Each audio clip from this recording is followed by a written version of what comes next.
যখন আপনি সুবহানাল্লাহ বললেন, নামাজ পড়লেন, রোজা রাখলেন, তেলাওয়াত করলেন, দান ও খায়রাত করলেন, ভালো কাজ করলেন, ডান কাদের ফেরেশতার সাথে সাথে লিখে ফেলে 10 গুণ থেকে 700 গুণ পর্যন্ত এটাকে বাড়াইয়া বাড়াইয়া লেখে। একটা মিথ্যা বলেছেন, গুনাহ কাজ করে ফেলছেন, বাম কাদের ফেরেশতা লেখার জন্য কলমটা উঠায়, সাথে সাথে ডান কাদের ফেরেশতা বলে, ও ভাই বাম কাদের ফেরেশতা, তোমাকে লেখার জন্য আল্লাহ পাক আমার হুকুমের জন্য বাধ্য করে দিয়েছে, আমি হুকুম দেওয়ার আগ পর্যন্ত তুমি লেখো না।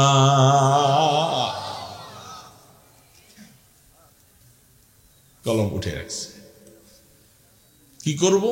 অপেক্ষা করো, দেখি আল্লাহর বান্দা গুনাহ করে ফেলছে, তওবা করে কিনা।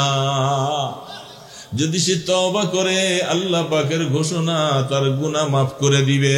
তাহলে তুমি লেখা কি লাভ হবে? একটু সবর করো।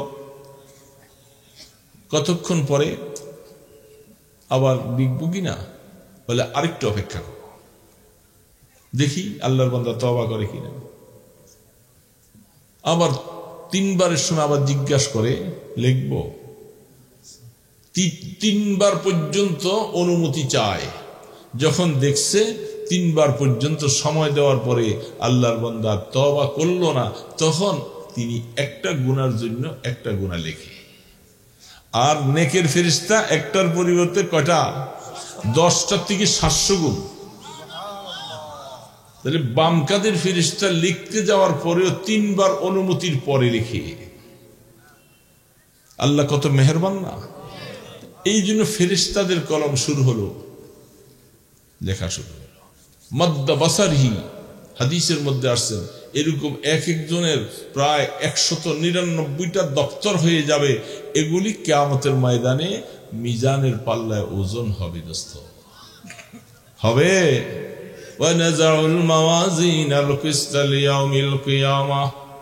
বুখারী রাহমাতুল্লাহ আলাইহি সর্বশেষ 30 পারা বুখারীর সর্বশেষ হেডলাইন তিনি তৈরি করেছেন এই আয়াতটা দিয়া, যে কিয়ামতের ময়দানে ইনসাফের সাথে ওজন হবে।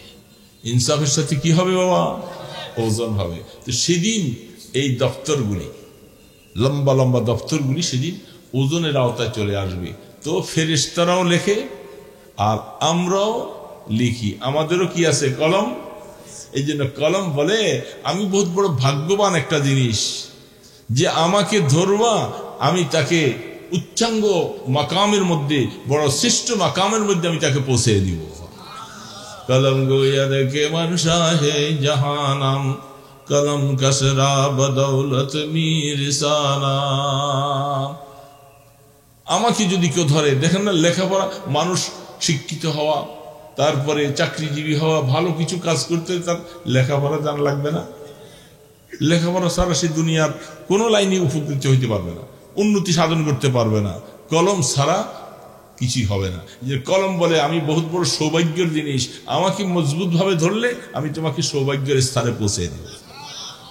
এই জন্য আল্লাহ সুবহানাহু ওয়া তাআলা তিনি বলতেছেন, যালিকাল কিতাবু লা রাইবা ফীহি। ওই যে জিবরিল আলাইহিস সালাম ওহী নাযিল হওয়ার সময় যে লৌহে মাহফুজ থেকে ওই যে 5টা আয়াত নিয়ে আসছিলেন, ইশারা করেছে ওই লৌহে মাহফুজের দিকে, যে এই কোরআনের মধ্যে, যদিও এটা এখানে দেখা যাচ্ছে মর্যাদার দিক থেকে কোরআন সর্বশ্রেষ্ঠ, ইশারা করেছেন আমার ওই কিতাবে কোরআনের মধ্যে কি নেই, কোনো সন্দেহ নাই। হুদাল লিল মুত্তাকিন। এই কোরআন যারা আল্লাহকে ভয় করে তাদেরকে রাস্তা দেখায়। সুবহানাল্লাহ। কাদেরকে? যারা আল্লাহকে ভয় করবে তাদেরকে রাস্তা দেখাবে। কোন দিকে? আল্লাহর দিকে, জান্নাতের দিকে। ওয়াসারিউ ইলা মাগফিরাতিম মির রাব্বিকুম ওয়া জান্নাতিন আরদুহা কাআরদিস সামাওয়াতি ওয়াল আরদ। আল্লাহ পাক বলে, হে আমার গোলাম ও আমার বান্দা, তুমি ওই জান্নাতের দিকে দৌড়াও এবং ওই মাগফিরাতের দিকে দৌড়াও, যে জান্নাতটা কত বড়, কাআরদিস সামাওয়াতি ওয়াল আরদ, 7 আসমানকে একসাথে মিলাইলে জমিনকে একসাথে মিলাইলে যত বড় হবে আমার জান্নাতের থেকে অনেক গুণ বড়। বিশ্বাস হয়? কোরআন বলতেছে, আমি নিজে বলিনি, একটাও আমি নিজের কথা বলিনি, সবকিছু কোরআন থেকে বলতেছি। আল্লাহ বলতেছেন তুমি ওই জান্নাতের দিকে দৌড়াও। সেই জান্নাতের দিকে যখন দৌড়াবা আল্লাহ তোমাকে মাফ করে দিবে। এবং জান্নাতের পরিধিটা কত বড়, কারদিস সামাওয়াতি ওয়াল আরদি, বহু বচন। সামাওয়াত বহু বচন বলছেন, তাহলে সামাওয়াত বহু বচন বললে আসমান কয়টা? 7টা। জমিন কেউ কেউ কোন আয়াতে 7টাও বলছেন, কোন আয়াতে 1টা বলছেন, আমি একটাই ধরলাম। তাহলে 7 আসমান 1 জমিন। বড় কত আসমানটা বলেন? এই বাংলাদেশের সমান। আজ পর্যন্ত কোন বিজ্ঞান শুনতেছি, ওই দিন আমি দেখছি নাসার পক্ষ থেকে বিজ্ঞানরা এরা সূর্যের কাছে যাইতেছে। 6 বছরে তারা সূর্য থেকে 1836 কোটি মাইল তারা পৌঁছছে। এখনো এর থেকে আরো 3 ডবল এখনো দূরে আছে। সেখানে কি যেন একটা যন্ত্র তারা পাঠাইছে, সেই যন্ত্র সেখানে সূর্যের তাপ, সূর্য নিয়ে গবেষণা করতেছে। তারা 6 বছর পর্যন্ত গবেষণা করতে করতে ওই পর্যন্ত গেছে। ভালো কথা, সুবিধা নেই, যাও। এটা আল্লাহর কুদরত। এই সূর্য আর চাঁদ আসমানের উপরে না নিচে বলেন তো? এই এখন 2 মত এসে গেছে। একজন বলছে উপরে, আরেকজন বলে নিচে। বলেন আপনারা? ভালো কথাটা মনে হয়েছে, কারণ নতুবা তো আপনি বুঝবেন না। চাঁদে গেছে যে কথা বহু আগে আসছে না? নীল আর্মস্ট্রং চাঁদে গেছে, চাঁদে যে চাঁদ ফাটা দেখছে, ফাটা দেখে সে নবীজি যে হাতের ইশারায় চাঁদ 2 টুকরা করছিলেন, কোরআন শরীফে আছে না নাই? ঠিক কোরআনের কথা না বানানো কথা?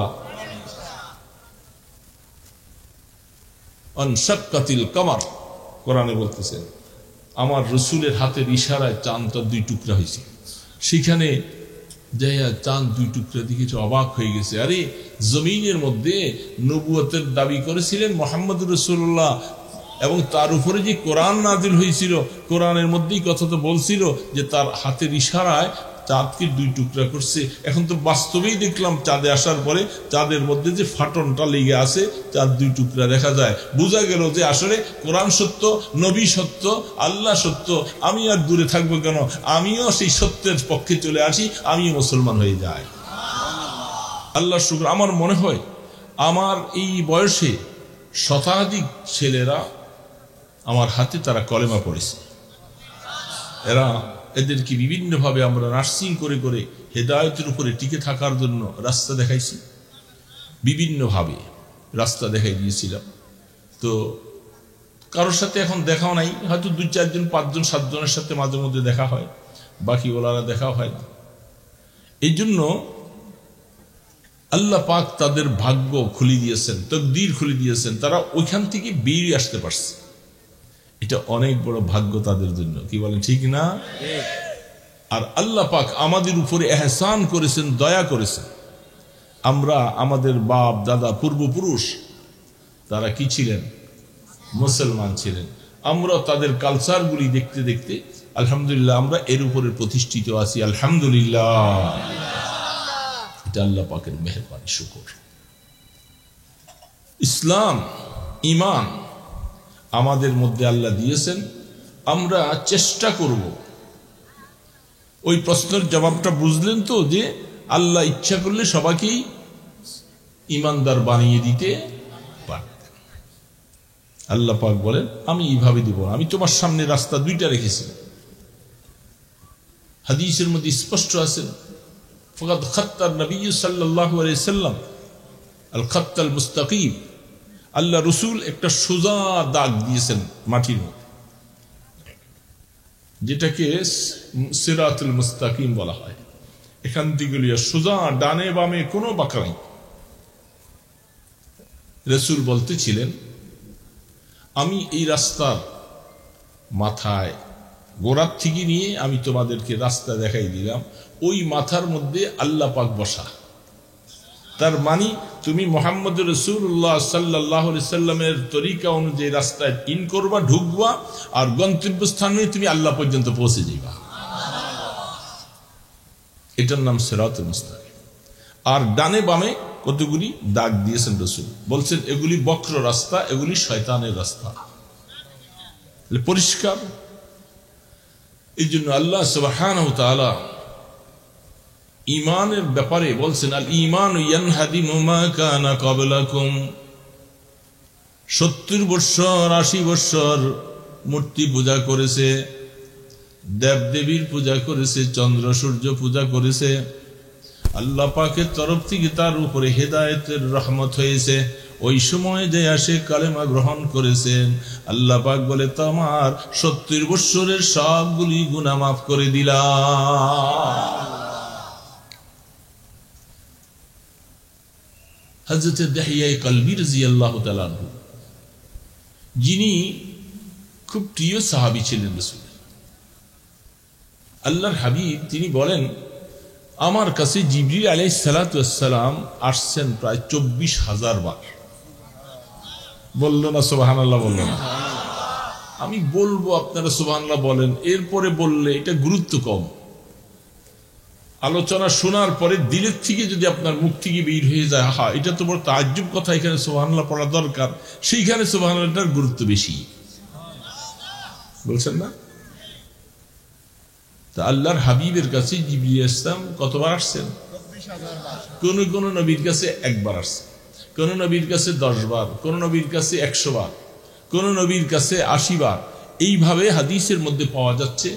কিন্তু রাসূল করিম সাল্লাল্লাহু আলাইহি সাল্লামের কাছে জিবরিল আলাইহিস সালামের আগমন ঘটেছে 24,000 বার।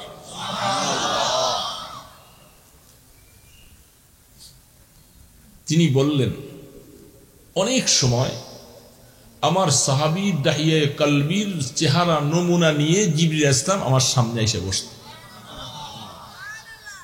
সাহাবারা দেখতেন, উনি তো ওই সাহাবী দাহিয়া কলবী মনে হয়। রাসূল বলেন, তোমরা চিনতে পারো নাই, তিনি যে জিবরিল। তার সুরত ধরে আসছেন, ডাইরেক্ট সরাসরি জিবরিল আলাইহিস সালামের কোনো সুরত নেই। আল্লাহ রসুল জীবনে 2 বার জিবরিলকে সশরীরে দেখেছেন। বলেন সুবহানাল্লাহ। কয়বার দেখছেন? 2 বার। وهو بالأفق الأعلى ثم دنا فتدلى فكان قاب قوسين أو أدنى। আল্লাহ সুবহানাহু ওয়া তাআলা বলেন, একবার দেখেছি আমি উফুকে আলার মধ্যে জিবরিল আলাইহিস সালাতু ওয়াস সালাম যখন আমার কাছে ওহী নিয়ে আইসা তিনি আমার সামনে আসছেন, তখন কিন্তু ডাইরেক্ট সুরত ধরে আসেননি, তিনি একজন মানুষের সুরত ধরে আমার সামনে আসছেন। আমি ওই সময় জিবরিল আলাইহিস সালাতু ওয়াস সালামকে একবার দেখেছি, তিনি উফুকে আলার উপরে পূর্ব প্রান্তে একটা কুরসির মতো অবস্থার মধ্যে তিনি সেখানে বসা। আমি তখন তাকে একবার তার অরিজিনাল সুরতে দেখেছি। আরেকবার হলো যখন সিদরাতুল মুনতাহা পার হয়ে মেরাজে আল্লাহ রসুল যখন গমন করেছিলেন, আল্লাহর কোরআন বলতেছেন, ফাকানা কাবা কাউসাইনি আও আদনা। এগুলার তাফসীর নিয়ে অনেক কিছু মতবিরোধ আছে, লম্বা লম্বা তাকরীর তাফসীরের মধ্যে আছে। ইবনে কাসির ওয়ালা একটা লেখেন, বাইজাবি ওয়ালা একটা লেখেন, হ্যাঁ, আল্লামা উলুসি রহমতুল্লাহ আলাইহি তিনি লেখেন। বিভিন্ন তাফসীর ওয়ালাদের বিভিন্ন মত যে এই আয়াতের ব্যাখ্যায় আল্লাহ পাক কার কথা বলছেন, যে 2টা ধনুকের কাছাকাছি যতটুকু ব্যবধান আছেন, এতটুকু ধনুর কাছাকাছি তিনি গেছেন। উনি কে? তিনি বলতেছেন যে অধিকাংশ তাফসীর ওয়ালাদের মত হলো জিবরিল এবং রসুলের মাঝখানে এতটুকু ব্যবধান ছিল। 2টা তীরের ধনুক একসাথে মিলাইলে যতটুকু কাছে আসে, জিবরিল এবং রসুলের মাঝখানে এতটুকু ব্যবধান। আর এখানে আইসা আম্মাজান আয়েশা সিদ্দিকা রাদিয়াল্লাহু তাআলা আনহা তিনি হাদিস পেশ করতেছেন, এটা জিবরিলের মাধ্যমে এবং রসুলের মাধ্যমে। আর অনেকের মত হলো এটা আল্লাহ এবং রসুলের মাঝখানে এতটুকু ব্যবধান। এই জন্য এটা মুখতালিফি মাসালা, এটা নিয়ে এখানে বলার সময়ও নাই, আর লম্বা আলোচনা করার এত সুযোগ আসবে না। তো আমরা এতটুকু বুঝি, জিবরিল আলাইহিস সালাতু ওয়াস সালাম কে রাসূল অরিজিনাল সূরতে 2 বার দেখেছেন। কয়বার? 600 নূরের পাখা বর জিবরিল আলাইহিস সালাতু ওয়াস সালামের শক্তি আল্লাহ পাক কোরআনে বলছেন, আল্লামাহু শাদীদুল কুওয়া। আমি যেই ফেরেশতার মাধ্যমে আমার বন্ধুর কাছে কোরআন পাঠাইছি, উনি কত শক্তি রাখে? আমি 600 নূরের পাখা দিয়েছি তাকে, অন্যান্য ফেরেশতাদেরকে দিয়েছি 4টা, 2টা, আর জিবরিলকে দিয়েছি 600। এত পাওয়ারফুল ফেরেশতা, সমস্ত ফেরেশতাদের মধ্যে সবচেয়ে শ্রেষ্ঠ এবং শক্তিশালী। আল্লাহ পাক ওনার কথাটা কোরআনে বলছেন। কেন বলছেন? কাফের মুশরিকেরা বলছিল যে জিবরিল যখন কোরআন নিয়ে আল্লাহর থেকে মুহাম্মদের কাছে যখন আসছিল, মাঝখানে শয়তান প্রভাবান্বিত করে অনেক কথা ঢুকাই দিছে, এই কোরআনটা সেই কোরআন, এটা শয়তানের বানানো কোরআন, আল্লাহর কোরআন না। বলেন নাউজুবিল্লাহ। কাফেররা এই কথা বলছে। এই জন্য আল্লাহ পাক বলে, এই আমার কোরআনটা তোমরা দেখো, রাসূল তাদেরকে শুনিয়ে দাও। আরে ফেরেশতার 14 গোষ্ঠী তো আমার ফেরেশতা, শয়তানের 14 গোষ্ঠী আমার ফেরেশতার কাছেও আসতে পারো। এত শক্তিওয়ালা ফেরেশতার মাধ্যমে আমি কোরআন পাঠাইছি, মাঝখানে আইসা তাকে প্রভাবান্বিত করে শয়তানের কথা ঢুকাই দিবে, কখনো এটা সম্ভব না। কি বলেন, সম্ভব কি না? যে কোরআনটা জিবরিল আলাইহিস সালাম নিয়ে আসছিলেন রাসূলের কাছে, এটা বাস্তব কোরআন না নকল কোরআন?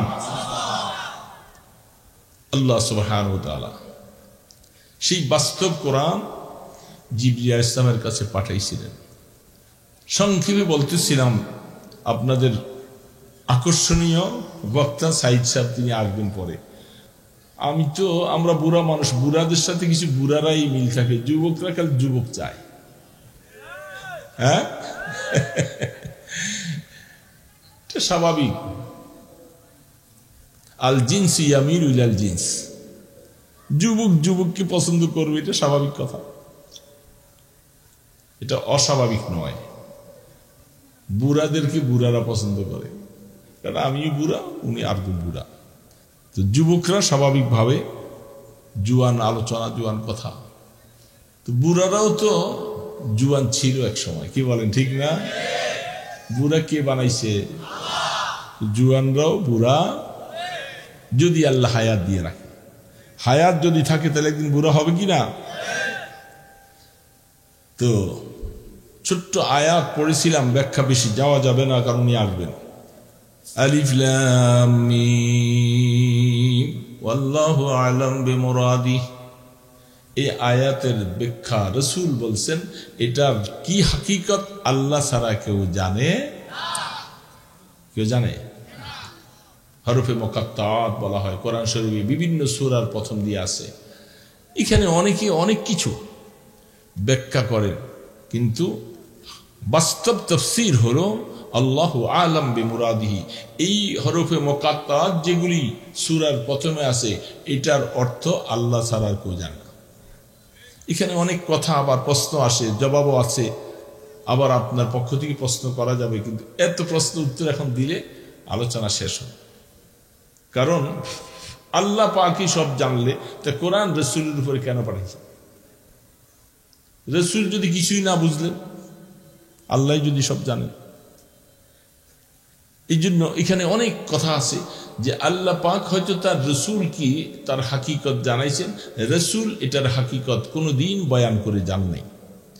আর এগুলি না জানার কারণে ঈমানের মধ্যে কোনো নোকসান নেই। যালিকাল কিতাবু লা রাইবা ফীহি, যালিকাল কিতাব।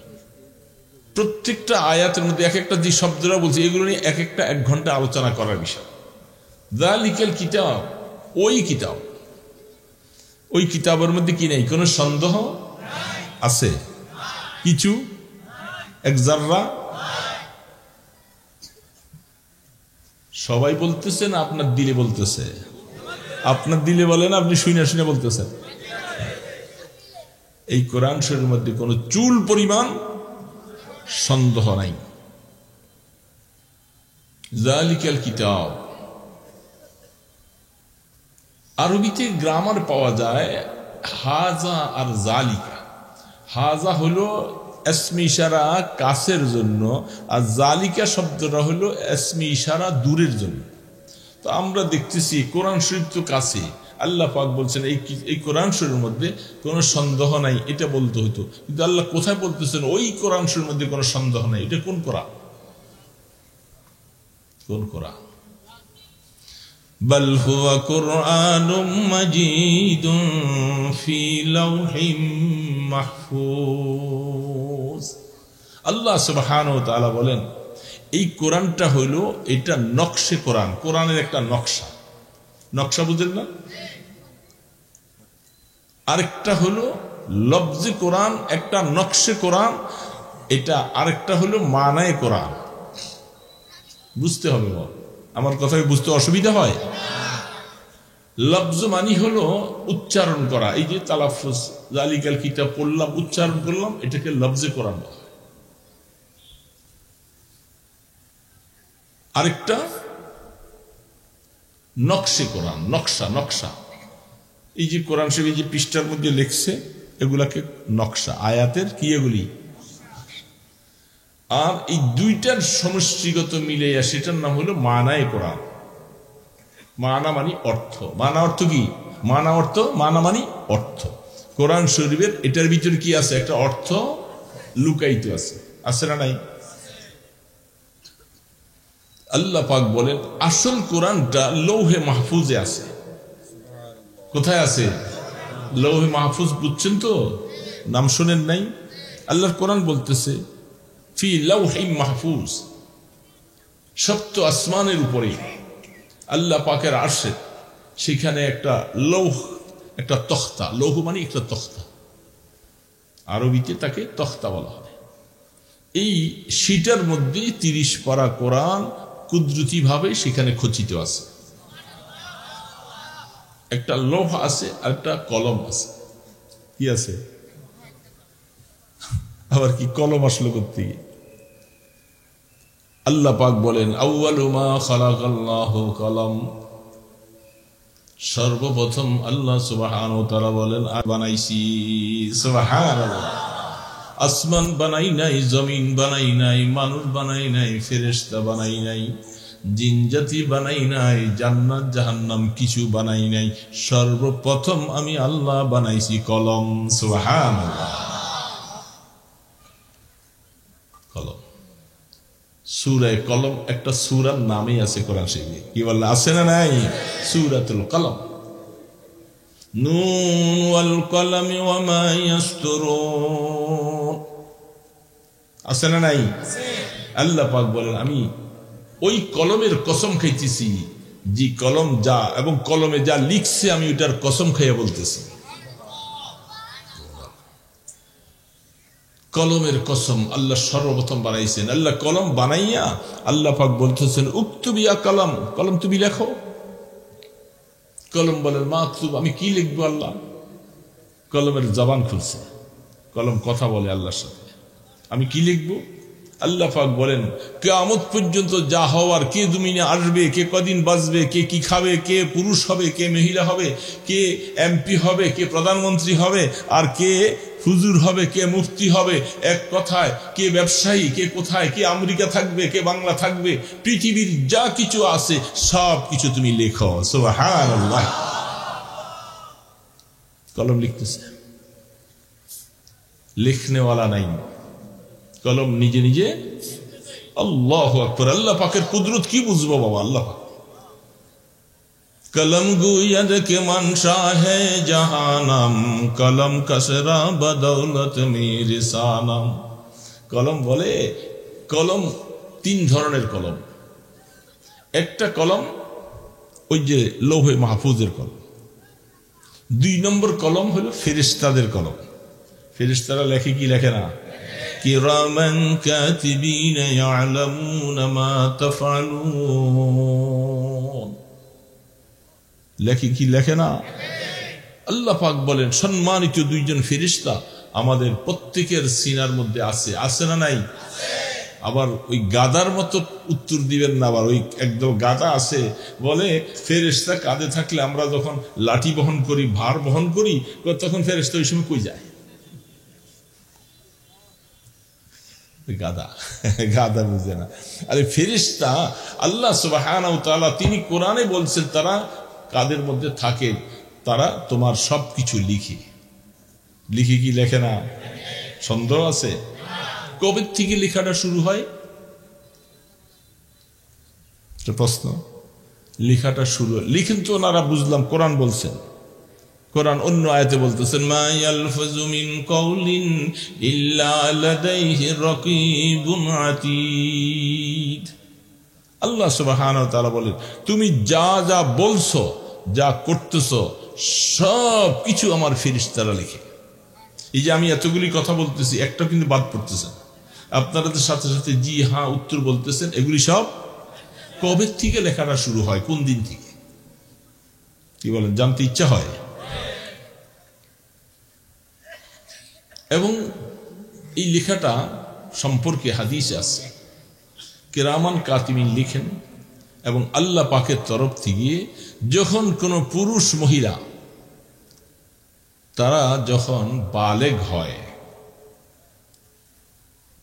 পূর্ণ তাদের বয়স যখন হয়, তখন থেকে আল্লাহ পাক তার লেখার কার্যক্রম শুরু করেন।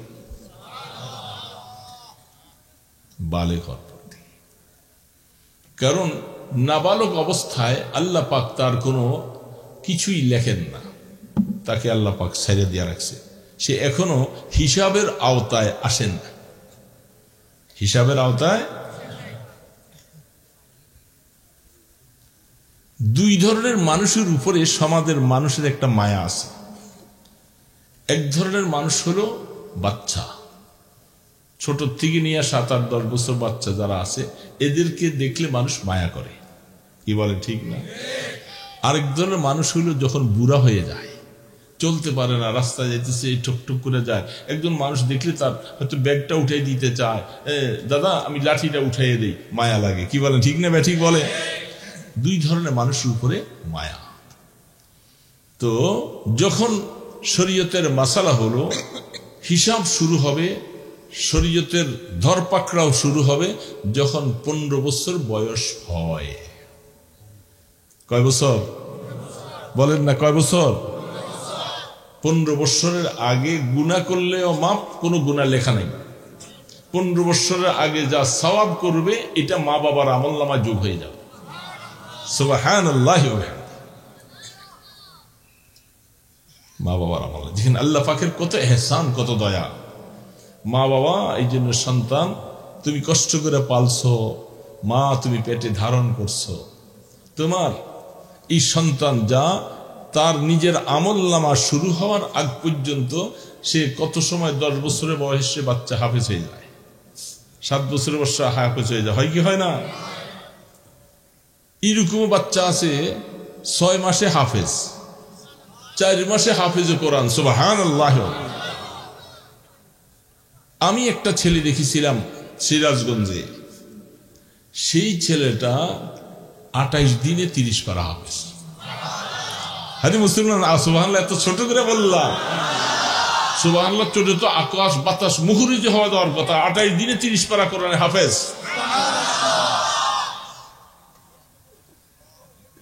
আমি নিজে তাকে শেষ সবক শুনে আসছি, নিজে সরাসরি, নিজে কারো কথা মুখে শুনে।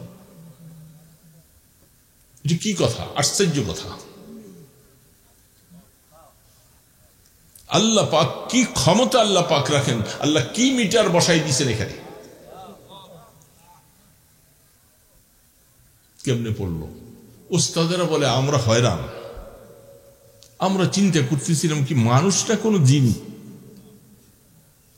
আমাদের কাছে খুব টেনশন লাগতেছিল যে 28 দিনে 30 পারা কোরআনের হাফেজ, এটা কেমন কথা হলো।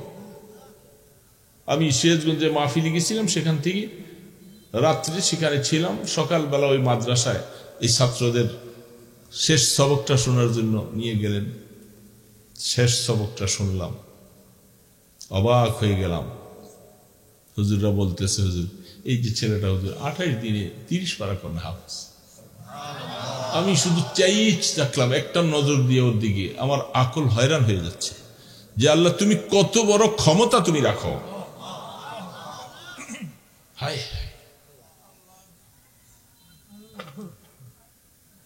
হায় হায় হায়, আল কুরআন কালামুল্লাহ, जिसने कुरान कलामे हक शनास रोनामाए रब्बुनास आमुद बनास। कुरान আল্লাহ পাকের কোরআন, এই কোরআনটা সিনার মধ্যে আল্লাহ ধারণ করছে।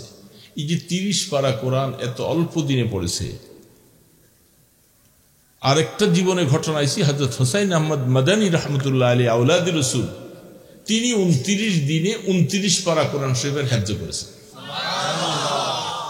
29 দিনে 29 পারা কোরআন শরীফ, ডেইলি এক পারা কোরআন শরীফ মুখস্থ করছে। সকাল থেকে সন্ধ্যায় এশার সময় উনি তারাবি পড়াইছে। এটা আল্লাহ পাকের এক মেহেরবানি। যখন মাল্টার দ্বীপে ইংরেজ লাল কুত্তা বিনিয়ামিনরা যখন তারা ভারতবর্ষকে গ্রাস করে তারা সেখানে শাসনতন্ত্র করেছিল, আর সমস্ত মুসলমানদেরকে তারা অকাতরে হত্যা করেছে, সমস্ত ওলামায়ে কেরামদেরকে তাদেরকে গাছের মধ্যে ঝুলাইয়া তাদেরকে এইভাবে শরীরের মধ্যে চামড়া ছিঁড়ে ছিঁড়ে তারা লবণ লাগাই সেভাবে কমপক্ষে 30,000 আলেমকে শহীদ করেছিল। ওই সময় আওলাদে রাসূল হুসাইন আহমদ মাদানী রহমতুল্লাহ আলাইহি, হাজী ইমদাদুল্লাহ মুহাজিরে মক্কি রহমতুল্লাহ আলাইহি, হযরত সাব্বির আহমদ উসমানী রহমতুল্লাহ আলাইহি, শাহ শহীদ ইসমাইলি রহমতুল্লাহ আলাইহি, ওনাদেরকে মাল্টার দ্বীপে সেখানে তাদেরকে এমন ভাবে আটকাইছিলেন, সেখানে চতুর্দিকে সব দ্বীপ, আসার কোন রাস্তা নাই, সেখানে জেলখানায় পাঠিয়েছিলেন। হুসাইন আহমদ মাদানী রহমতুল্লাহ আলাইহি বলতেছেন, আমার উস্তাদ শাইখুল হিন্দ রহমতুল্লাহ আলাইহি সারা ভারতবর্ষের মধ্যে একজনের নামই হলেন শাইখুল হিন্দ বলে টাইটেল, আর এই নাম পৃথিবীতে আর কারো নেই। হিন্দুস্তান, হিন্দ মানে সারা হিন্দুস্তান, পাকিস্তান, বাংলাদেশ, ভারতবর্ষ, মালদ্বীপ, শ্রীলঙ্কা, এগুলি সব কিছু মিলাইয়া একটা হিন্দ। তো সেইখানে ওনার নাম মাহমুদ হাসান শাইখুল হিন্দ রহমতুল্লাহ আলাইহি, ওনাকেও পাঠাইছেন সেখানে, কারণ ওনারা ফতুয়া দিয়েছিলেন ওই সময় ইংরেজদের বিরুদ্ধে যুদ্ধ করা তখন ফরজ ফতুয়া দিয়েছিল।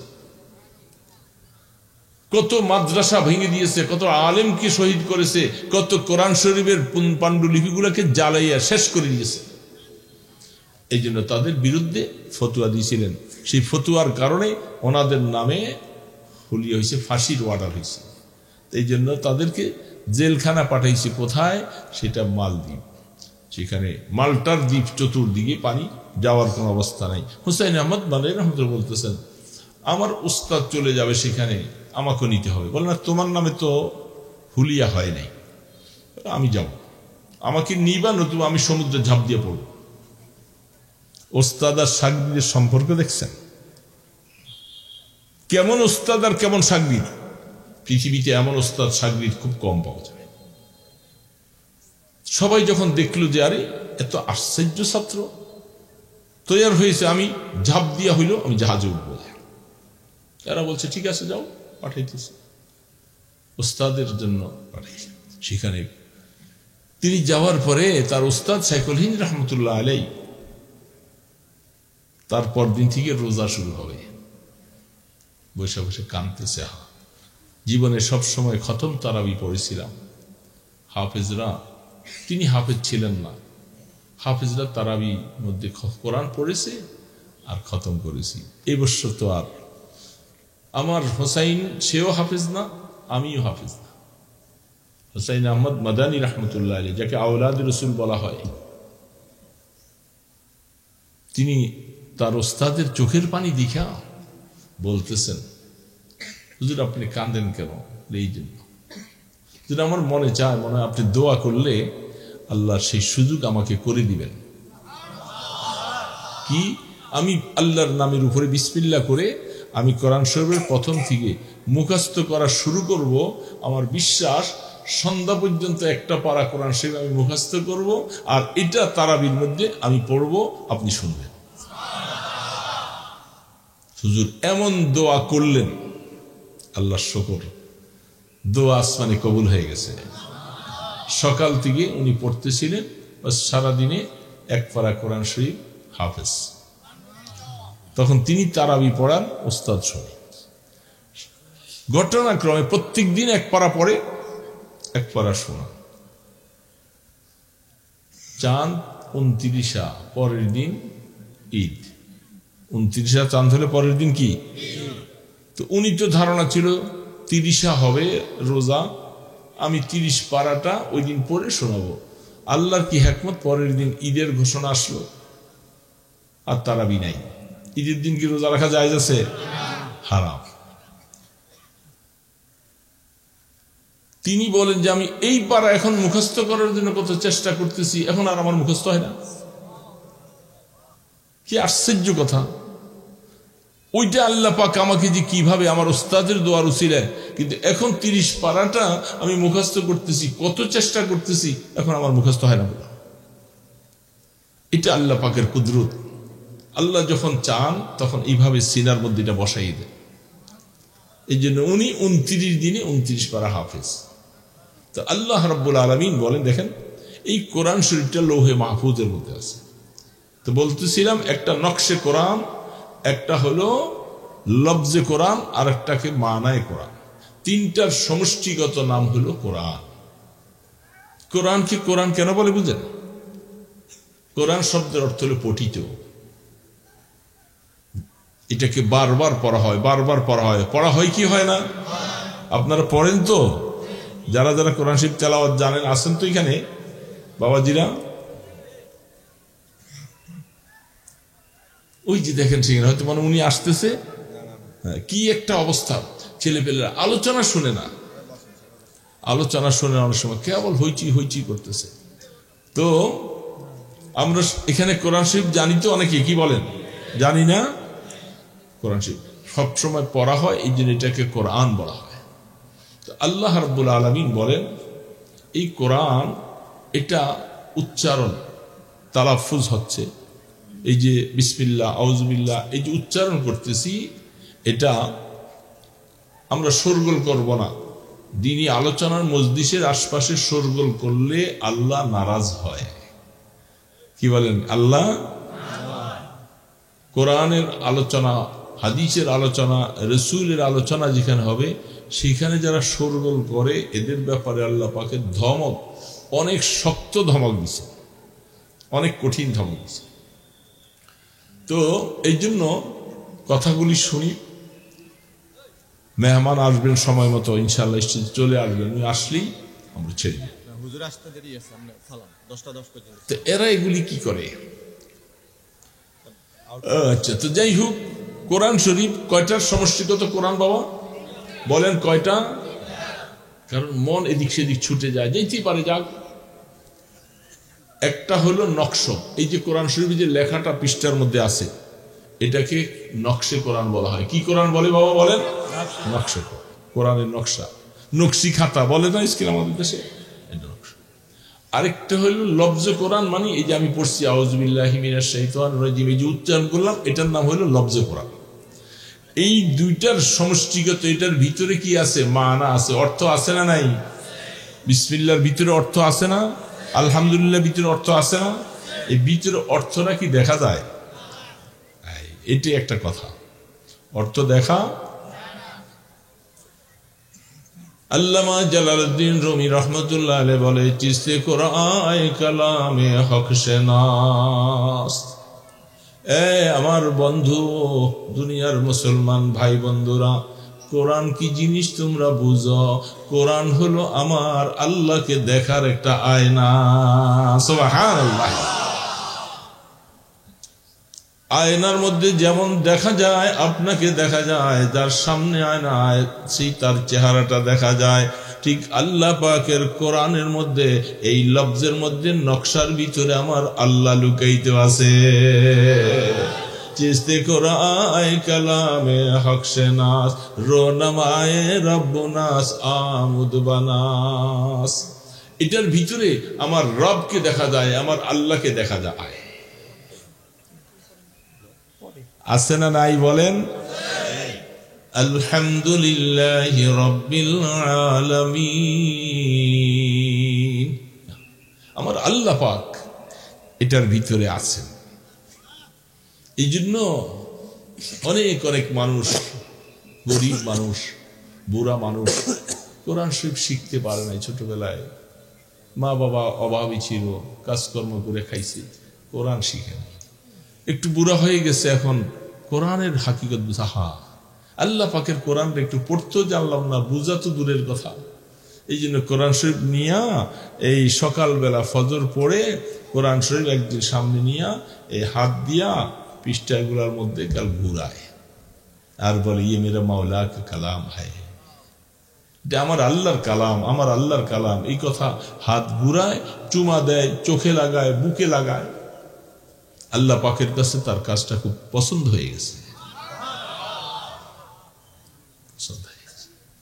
সে আমার কোরআন পড়তে শিখে নাই, কিন্তু কোরআনকে কি মায়া করতেছে সে। আল্লাহু আকবার। এই জন্য তার মৃত্যুর পরে,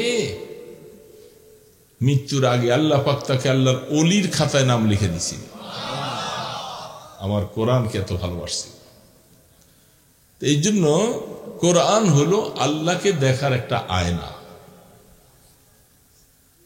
যত বেশি আপনি কোরআন পড়বেন, আল্লাহর সাথে কথা বলতে মনে চাইলে একটাই মাধ্যম, আপনি কোরআন পড়বেন মানে আল্লাহর সাথে কথা বলতেছেন।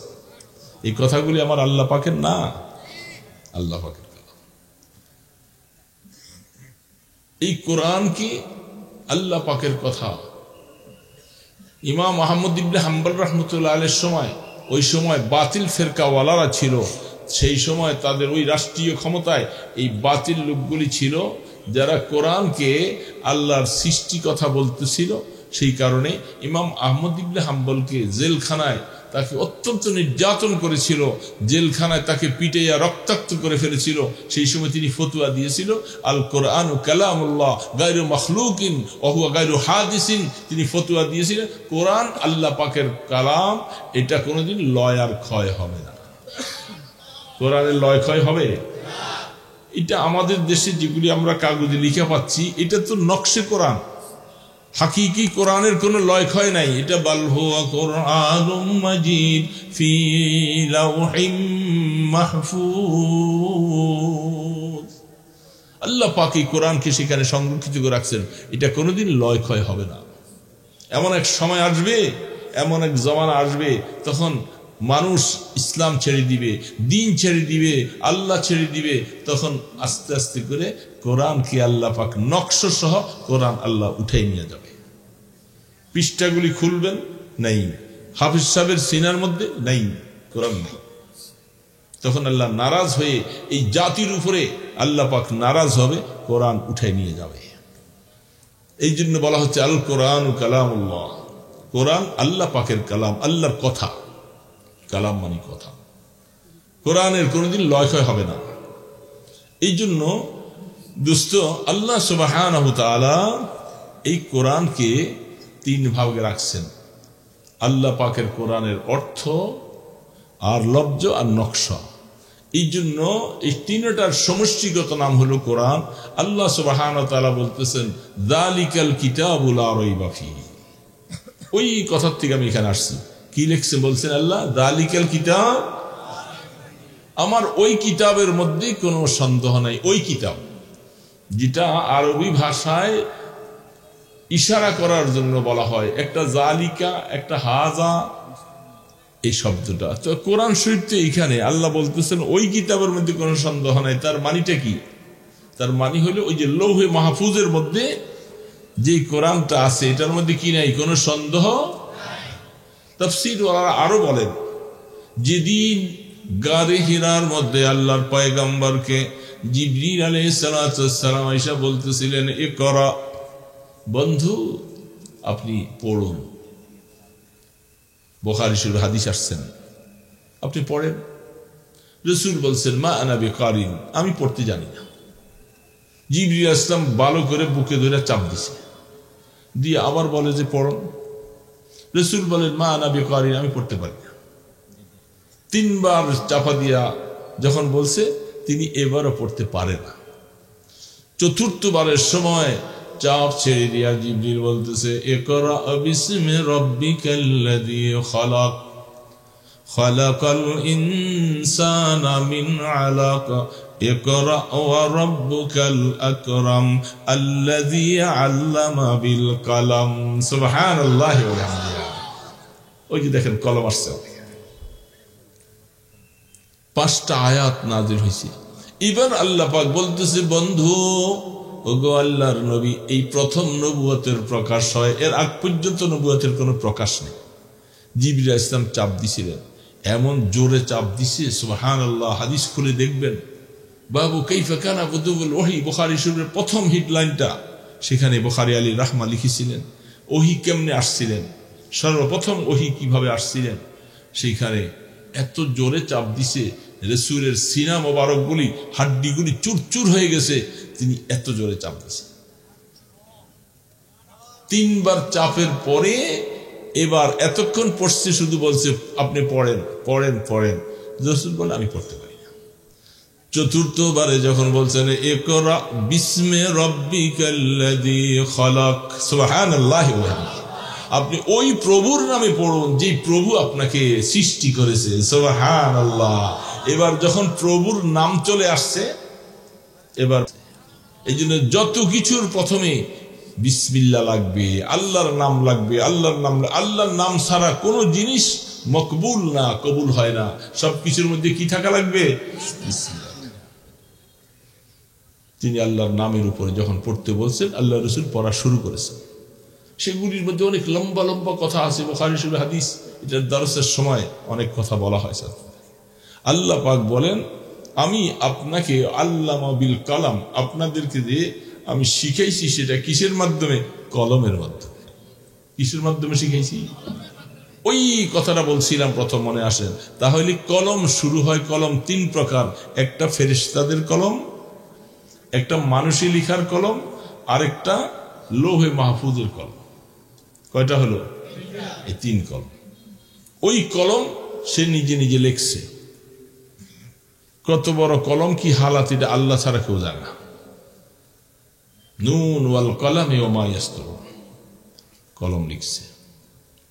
2 নম্বর ফেরেশতারা লিখার জন্য আমলনামা শুরু হয় বালেগ হওয়ার পরে। কত বছরে বলছি বাবা?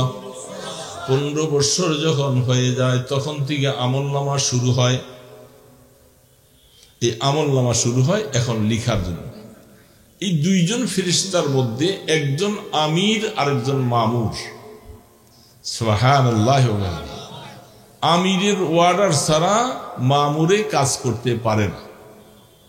কি সৃষ্টি করেছেন আল্লাহ পাক, কি নীতি নির্ধারণ করেছেন, হাদিসের মধ্যে তা পাওয়া যাচ্ছে।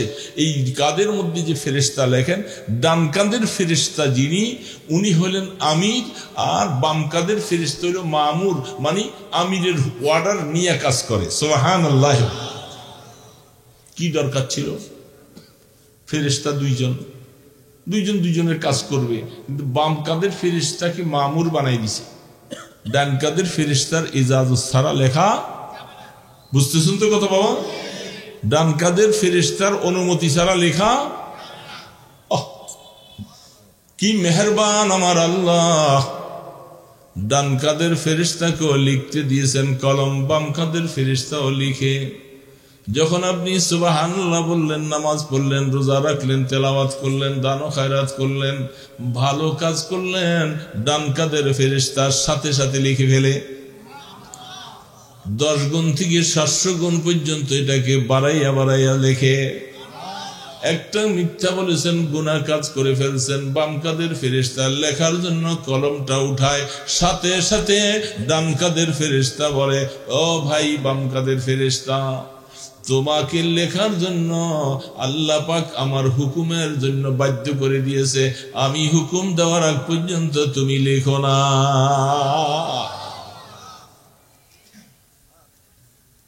কলম উঠে রাখছে। কি করব? অপেক্ষা করো, দেখি আল্লাহর বান্দা গুনাহ করে ফেলছে, তওবা করে কিনা। যদি সে তওবা করে, আল্লাহ পাকের ঘোষণা তার গুনাহ মাফ করে দিবে। তাহলে তুমি লেখা কি লাভ হবে? একটু সবর করো। কতক্ষণ পরে আবার লিখবো কিনা, বলে আরেকটু অপেক্ষা করো, দেখি আল্লাহর বান্দা তওবা করে কিনা। আবার 3 বারের সময় আবার জিজ্ঞাসা করে লিখবো, 3 বার পর্যন্ত অনুমতি চায়। যখন দেখছে 3 বার পর্যন্ত সময় দেওয়ার পরে আল্লাহর বান্দা তওবা করলো না, তখন তিনি একটা গুনার জন্য একটা গুনাহ লেখে। আর নেকের ফেরেশতা একটার পরিবর্তে কয়টা? 10টার থেকে 700 গুণ। তাহলে বাম কাদের ফেরেশতা লিখতে যাওয়ার পরেও 3 বার অনুমতির পরে লিখে। আল্লাহ কত মেহেরবান না।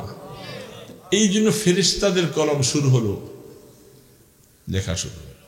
মাদ্দা বাসারহি, হাদিসের মধ্যে আসছেন এরকম এক একজনের প্রায় 199টা দপ্তর হয়ে যাবে। এগুলি কিয়ামতের ময়দানে মিজানের পাল্লায় ওজন হবে। দোস্ত হবে। ওয়ানাজাউল মাওয়াজিন আল কিসতা লিয়াউমিল কিয়ামাহ। বুখারী রাহমাতুল্লাহ আলাইহি সর্বশেষ 30 পারা বুখারীর সর্বশেষ হেডলাইন তিনি তৈরি করেছেন এই আয়াতটা দিয়া, যে কিয়ামতের ময়দানে ইনসাফের সাথে ওজন হবে। ইনসাফের সাথে কি হবে বাবা? ওজন হবে। তো সেদিন এই দপ্তরগুলি, লম্বা লম্বা দপ্তরগুলি সেদিন ওজনের আওতায় চলে আসবে। তো ফেরেশতারাও লেখে আর আমরাও লিখি, আমাদেরও কি আছে? কলম। এই জন্য কলম বলে আমি বহুত বড় ভাগ্যবান একটা জিনিস, যে আমাকে ধরবা, আমি তাকে উচ্চাঙ্গ মাকামের মধ্যে, বড় শ্রেষ্ঠ মাকামের মধ্যে আমি তাকে পৌঁছে দিব। কলম গোয়া দেখে মানুষা হে জাহানাম, কলম কসরা বদৌলত মিরসানা। আমাকে যদি কেউ ধরে, দেখেন না লেখাপড়া, মানুষ শিক্ষিত হওয়া, তারপরে চাকরিজীবী হওয়া, ভালো কিছু কাজ করতে তার লেখাপড়া জানা লাগবে না? লেখাপড়া ছাড়া সে দুনিয়ার কোনো লাইনে উপকৃত হইতে পারবে না, উন্নতি সাধন করতে পারবে না। কলম ছাড়া কিছুই হবে না। যে কলম বলে আমি বহুত বড় সৌভাগ্যের জিনিস, আমাকে মজবুত ভাবে ধরলে আমি তোমাকে সৌভাগ্যের স্থানে পৌঁছে দেব। এই জন্য আল্লাহ সুবহানাহু ওয়া তাআলা তিনি বলতেছেন, যালিকাল কিতাবু লা রাইবা ফীহ। ওই যে জিবরিল আলাইহিস সালাম ওহী নাযিল হওয়ার সময় যে লৌহে মাহফুজ থেকে ওই যে 5টা আয়াত নিয়ে আসছিলেন, ইশারা করেছে ওই লৌহে মাহফুজের দিকে, যে এই কোরআনের মধ্যে, যদিও এটা এখানে দেখা যাচ্ছে মর্যাদার দিক থেকে কোরআন সর্বশ্রেষ্ঠ, ইশারা করেছেন আমার ওই কিতাবে কোরআনের মধ্যে কি নেই, কোনো সন্দেহ নাই। হুদাল লিল মুত্তাকিন। এই কোরআন যারা আল্লাহকে ভয় করে তাদেরকে রাস্তা দেখায়। সুবহানাল্লাহ। কাদেরকে? যারা আল্লাহকে ভয় করবে তাদেরকে রাস্তা দেখাবে। কোন দিকে? আল্লাহর দিকে, জান্নাতের দিকে। ওয়াসারিউ ইলা মাগফিরাতিম মির রাব্বিকুম ওয়া জান্নাতিন আরদুহা কাআরদিস সামাওয়াতি ওয়াল আরদ।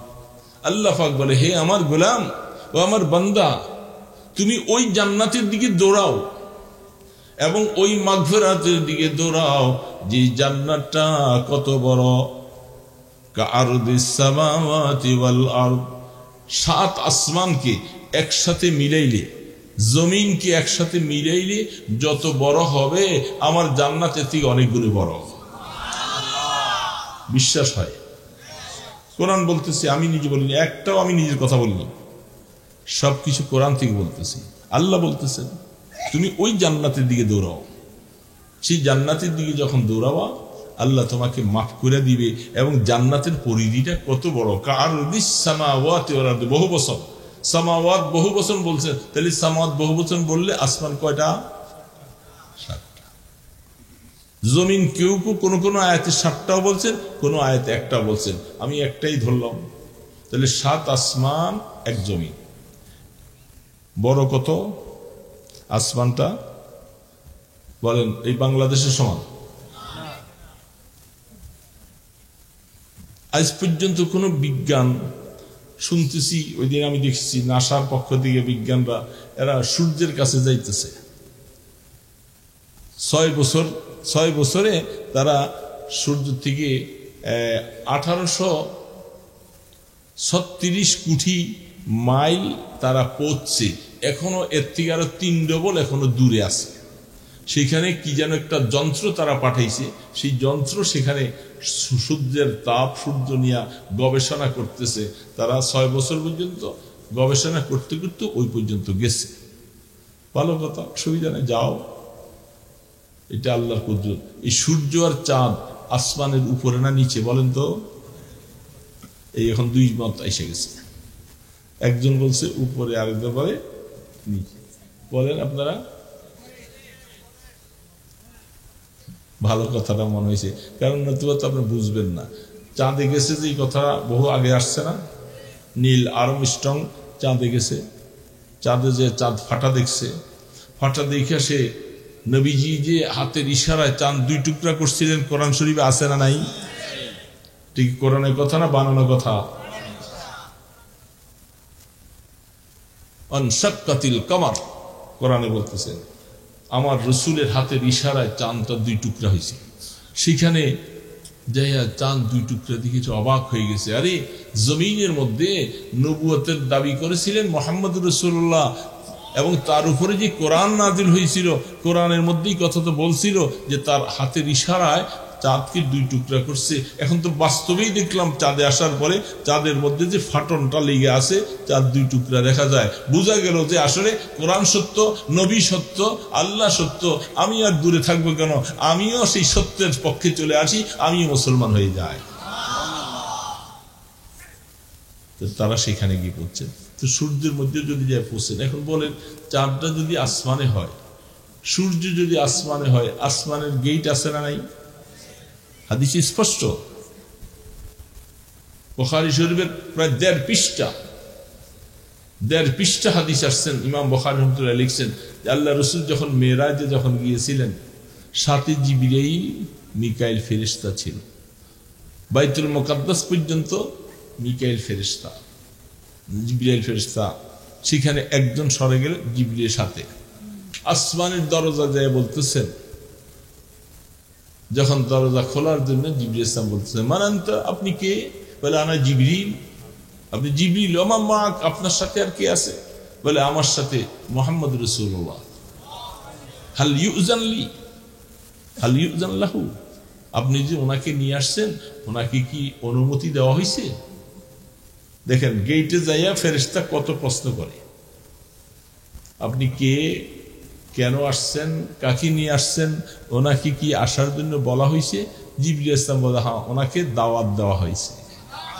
তাহলে এই কথা শোনার সাথে সাথে দরজা খুলে দিলেন। তাহলে বোঝা যায় আসমানের কি আছে। এখন যারা চাঁদে যাবে, সূর্যে গেছে, এরা কি গেটের পারমিশন পাবে নাকি? এরা কি ফেরেশতা, এরা রসুল? তো এরা কেমনি গেল আসমানে?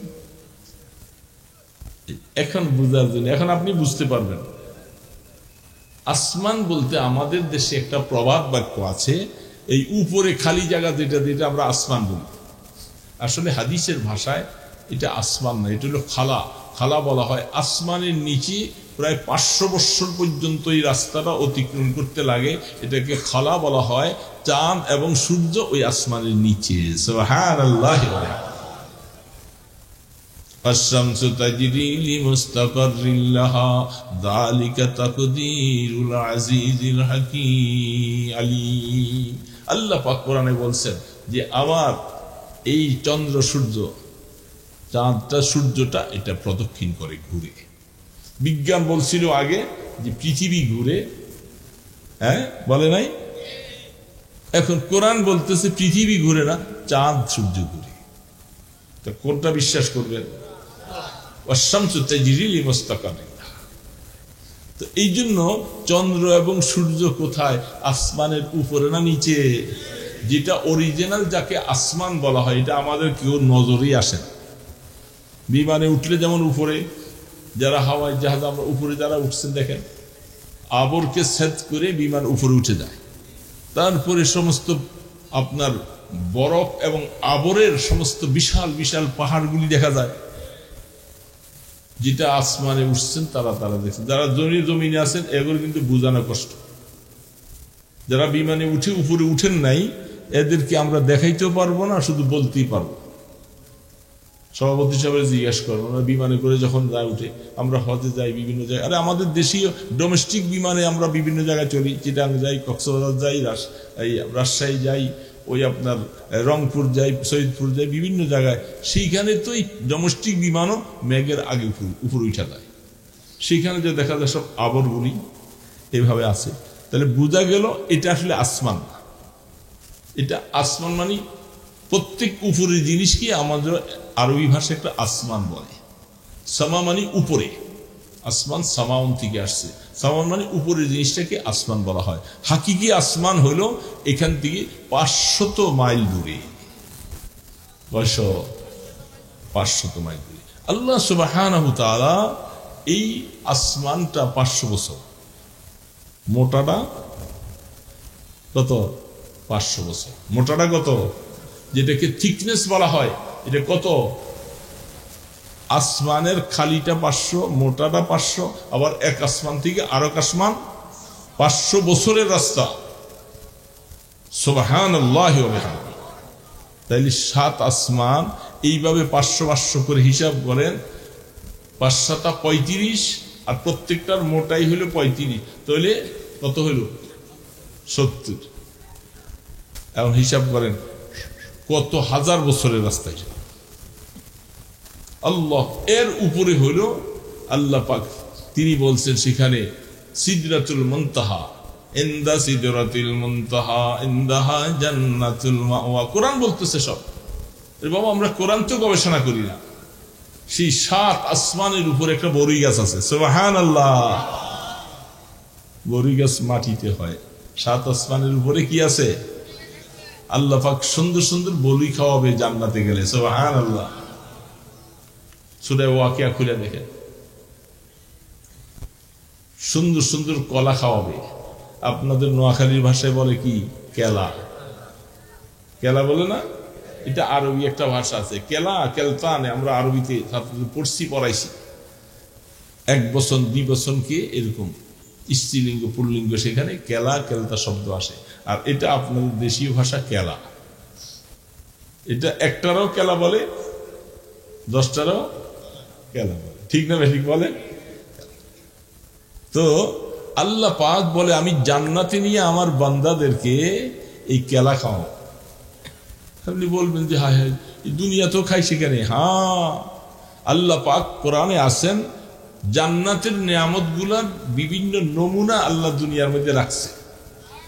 জান্নাতে যাওয়ার পরে যখন আমার ইমানদার বান্দা যখন জান্নাতের নিয়ামত যখন দেখবে, তখন বলবে যে আল্লাহ এটা আমরা দুনিয়া না খাইছি।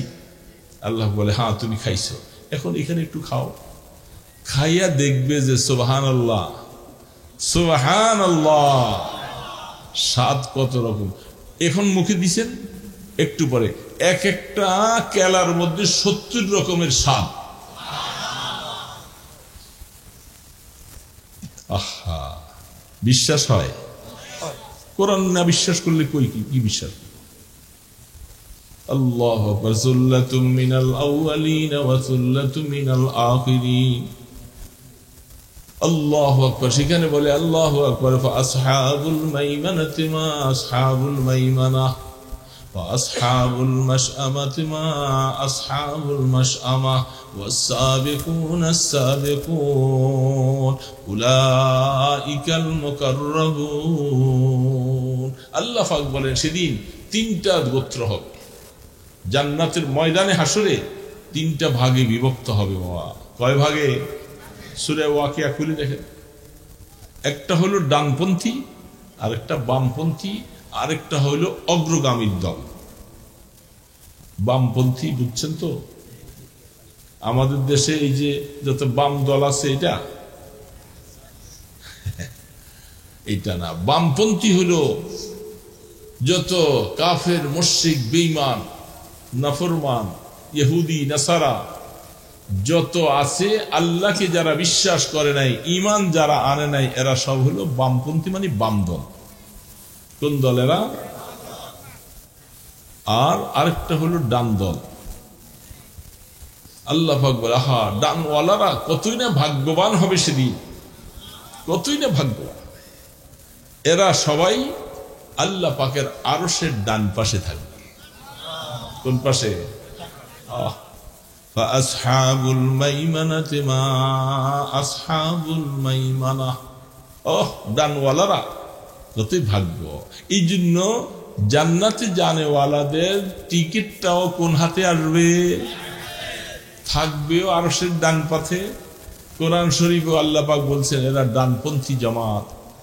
কিয়ামতের ময়দানে এরা ডানওয়ালারা ডানপন্থী হিসাবে জান্নাতে যাবে, আর বামওয়ালারা যারা এরা হাল।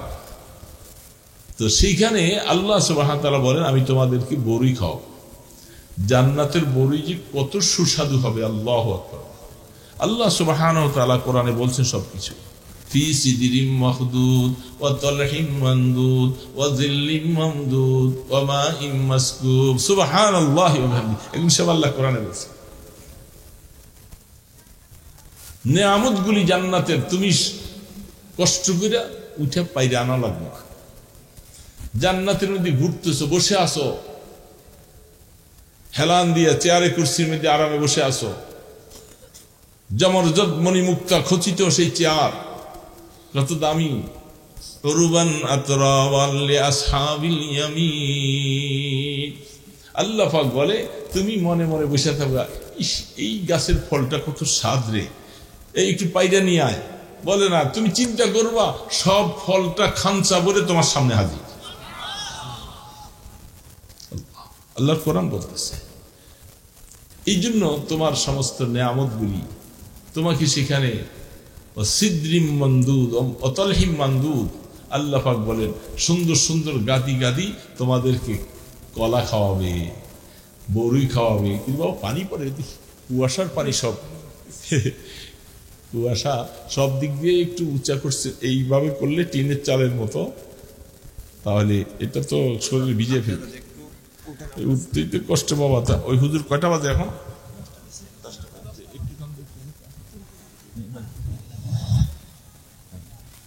না তার ফল দেয়নি মনে হয়। যাই হোক, এটার কাজ তো এটাই করবে। ঠিক আছে, ঠিক আছে।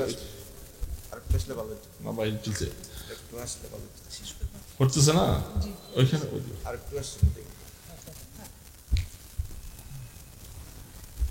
আল্লাহ, 3 লারা দিলে কাপিলে গেছে বলে মজা দেয়। একবার লারা খেয়েছি না, আল্লাহু আকবার।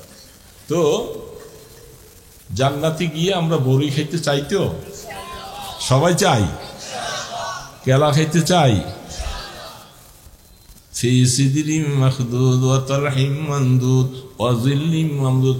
সুন্দর সুন্দর ছায়া হবে সেখানে, এরকম পানি পড়বে না ভাইয়া ভাইয়া। সুবহানাল্লাহি ওয়া বিহামদিহি। রোদ্রে লাগবে না। এই যে চেয়ার সরাইতে কয়, একবার সরেন, আরেকটু সরেন, এত ঝামেলা নাই, সেখানে পানি আসবে।